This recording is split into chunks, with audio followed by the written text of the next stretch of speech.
प्रश्न विचारू. भारतात असे किती निवृत्त लोक आहेत ज्यांच्याकडे करोडो रुपये आहेत, स्वतःचं सुंदर घर आहे, मुलं स्थिरतावर आहेत, पण तरीही मे महिन्याच्या कडक उन्हात घरात एसी सुरू करून ते स्वतःशीच म्हणतात एसी कशाला चालू ठेवायचा, वीज वाया जाईल, आणि 2 मिनिटांनी एसी बंद करतात.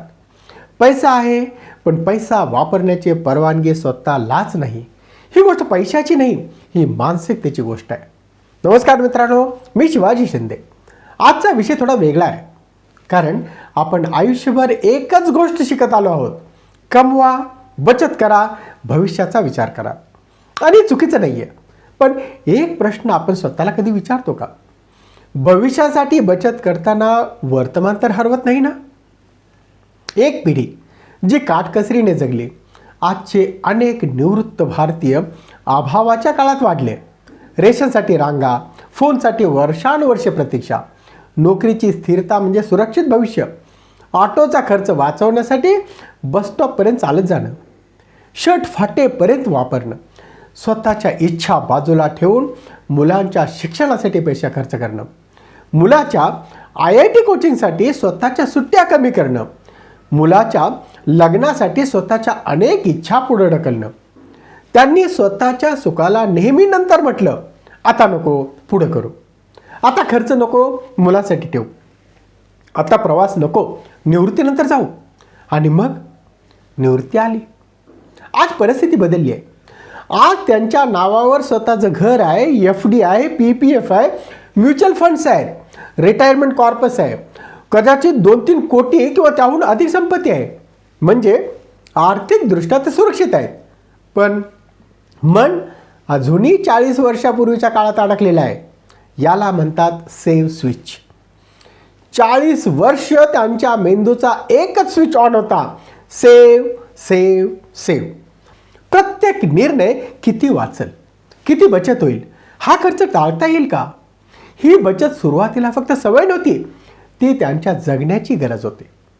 पण समस्या अशी झाली, निवृत्तीनंतर परिस्थिती बदलली, पण मानसिकतेचा जो स्विच आहे तो बदलला नाही. आता पैसा साठवण्यासाठी नाही, जगण्यासाठी होता. पण खर्च करताना मन म्हणतं, कशाला खर्च करायचा? मग काही विचित्र गोष्टी घडतात. कोट्यावधी रुपये असूनही गुडघ्याचं ऑपरेशन पुढे ढकलतात, मोतीबिंदूची शस्त्रक्रिया उशिरा करतात, फ्लाईटऐवजी 2AC ऐवजी स्लीपर कोच. आणि कारण काय द्यायचं? अरे ट्रेनने तर तिथेच पोहोचणार ना. हॉटेलमध्ये चांगली रूम घेण्याऐवजी स्वस्त पर्याय, छान रेस्टॉरंटमध्ये जेवण्याऐवजी घरीच करूया, पैसे वाचतील. आणि सर्वात मोठी गोष्ट, स्वतःच्या पैशाचा आनंद घेण्याआधी ते मुलांसाठी पैसे जपून ठेवतात.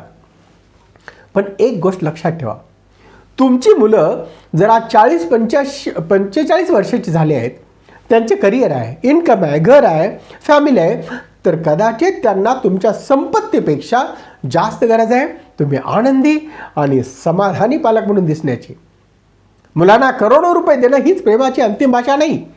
कधी कधी आई वडील आनंदाने जगताना दिसणं हीच मुलांसाठी सर्वात मोठी संपत्ती असते. पण भीती कुठे आहे?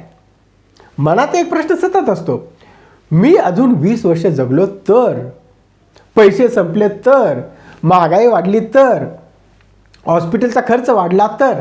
ही भीती खरी आहे, पण या भीतीमुळे जर आपण आयुष्य जगणं थांबवलं तर एक दिवस लक्षात येईल, पैसा वाचला पण आयुष्य निघून गेलं. आणि इथेच खरी शोकांतिका सुरू होते. वयाच्या 30व्या वर्षी म्हणालात नंतर मजा करू, 40व्या वर्षी मुलाचं शिक्षण आधी, 50व्या वर्षी मुलाचं लग्न झालं की करू, आणि 60व्या वर्षी आता पैसे जपून वापरायला हवेत, 70व्या वर्षी तर आता प्रवास करून काय उपयोग. आणि मग एक दिवस शेवटचा प्रवास सुरू होतो, आणि मागे राखतात न केलेले प्रवास, न घेतलेले अनुभव, न दिलेले दान धर्माचे संधी, न जगलेले छोटे छोटे आनंद, आणि मोठा बँक बॅलन्स. पैसा म्हणजे फक्त साठवलेली रक्कम नाही, पैसा म्हणजे साठवलेली ऊर्जा आहे. तुम्ही आयुष्यभर तुमची मेहनत पैशात रूपांतरित केली, आता त्या पैशाचं रूपांतर करा आरोग्यात, प्रवासात, अनुभवात, कुटुंबासोबतच्या आठवणीत, स्वतःच्या आनंदात आणि गरजूंना केलेल्या मदतीत. पैसा साठवण्याचा उद्देश पैसा साठवण नसतो, पैशाच्या माध्यमातून चांगलं आयुष्य जगणं हा असतो. मग हा सेव्ह स्विच बदलायचा कसा? Number 1, permission to spend fund. एक स्वतंत्र खातं ठेवा आणि स्वतःला सांगा, या पैशाचा उपयोग फक्त आनंदासाठी करायचा. प्रवास करा, छंद जोपासा, कुटुंबासोबत वेळ घालवा, स्वतःसाठी काहीतरी घ्या. दुसरी गोष्ट, बकेट स्ट्रॅटेजी. तुमचे पैसे 2 विभागात विभागून द्या. बकेट ए, सुरक्षा, जसे की दैनंदिन खर्च, आरोग्य, इमर्जन्सी आणि भविष्यातील गरजासाठी.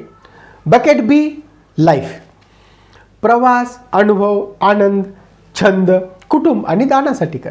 कारण सगळे पैसे फक्त उद्याच्या नावावर ठेवले तर आज रिकामा होतो. आणि तिसरी गोष्ट, मुलाबद्दलचा दृष्टिकोन बदला. मुलांसाठी सर्व काही ठेवण्यापूर्वी स्वतःला विचारा, मी माझ्या मुलांना संपत्ती देतोय की माझं अपूर्ण आयुष्य? त्यांना पैसा द्या, पण त्याचबरोबर त्यांना एक सुंदर उदाहरणी द्या. कमवा, वाचवा आणि योग्य वेळी आनंदानं जगा. शेवटचा संदेश, मित्रांनो, तुम्ही 35-40 वर्ष फक्त पैसे जमा करण्यासाठी काम केलेलं नाही. तुम्ही काम केलं ते कुटुंबासाठी, स्वप्नासाठी, सुरक्षित भविष्यासाठी. आणि त्या भविष्यात तुमचाही थोडासा हिस्सा असायला हवा. पैसा तुमच्यासाठी आहे, तुम्ही पैशासाठी नाही. म्हणून आयुष्यभर सेव्हवर अडकून राहू नका. गरजेसाठी जपा, पण योग्य वेळी स्पेंड करा, खर्च करा, जगा, अनुभवा, आनंद घ्या. कारण सर्वात श्रीमंत मृतदेह होण्यासाठी जगू नका. जर या विचारानं तुम्हाला क्षणभर थांबून स्वतःच्या आयुष्याचा विचार करायला लावला असेल तर हा व्हिडिओ त्या व्यक्तीपर्यंत नक्की पोहोचवा ज्याने आयुष्यभर कुटुंबासाठी बचत केली पण स्वतःसाठी जगायला अजून सुरुवात केलेली नाही. व्हिडिओ लाईक करा, शेअर करा आणि कोच शिवाजी चॅनल सबस्क्राईब करा. कारण इथे आपण फक्त पैशाबद्दल बोलत नाही, आपण पैशाच्या माध्यमातून सुंदर आयुष्य कसं जगायचं हे शिकतो. पैसा कमवा, पैसा वाचवा, पण योग्य वेळी पैसा जगालाही वापरा. धन्यवाद.